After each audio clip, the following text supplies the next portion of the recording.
প্রতিরোধ যোদ্ধাদের আক্রমণে যখন কুপোকাত হচ্ছে ইসরায়েলের শক্তিশালী আকাশ প্রতিরক্ষা ব্যবস্থা আয়রন ডোম, ব্যারাক 8 অথবা অ্যারো 3, ঠিক তখনই ময়দানে হাজির অদৃশ্য লেজার হাতিয়ার। প্রতিরোধ যোদ্ধাদের মিসাইল প্রতিহতে প্রথমবারের মতো এই লেজার ডিফেন্স সিস্টেম ব্যবহার করল ইসরায়েল।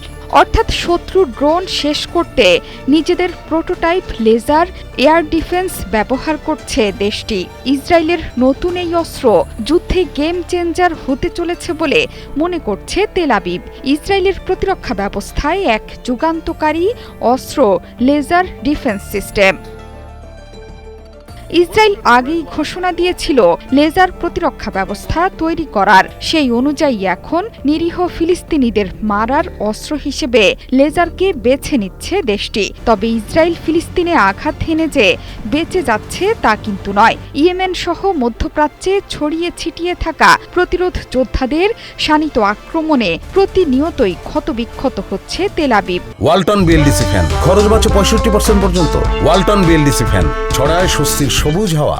ফলে মার্কিন প্রতিরক্ষা ব্যবস্থা থার্ড দিয়েও নিজেদের বাঁচাতে পারছে না দেশটি।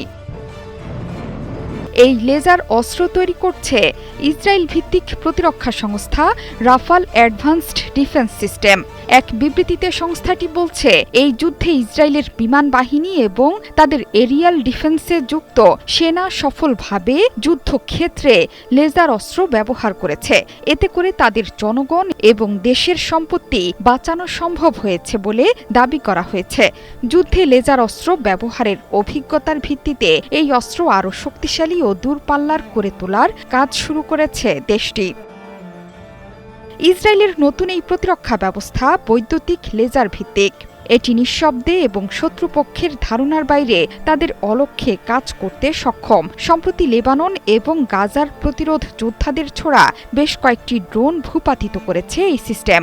এটি প্রকৃতপক্ষে অদৃশ্য আকাশ প্রতিরক্ষা ব্যবস্থা, যার সাহায্যে শত্রুদের ছোড়া ক্ষেপণাস্ত্র এবং রকেট মাঝ আকাশেই ধ্বংস করতে পারবে আইডিএফ। তবে কোনো পাল্টা ক্ষেপণাস্ত্র ছুড়ে নয়। উচ্চ ক্ষমতা সম্পন্ন লেজার বিম ব্যবহার করে এই ধরনের আক্রমণ আটকাবে এই প্রতিরক্ষা ব্যবস্থা।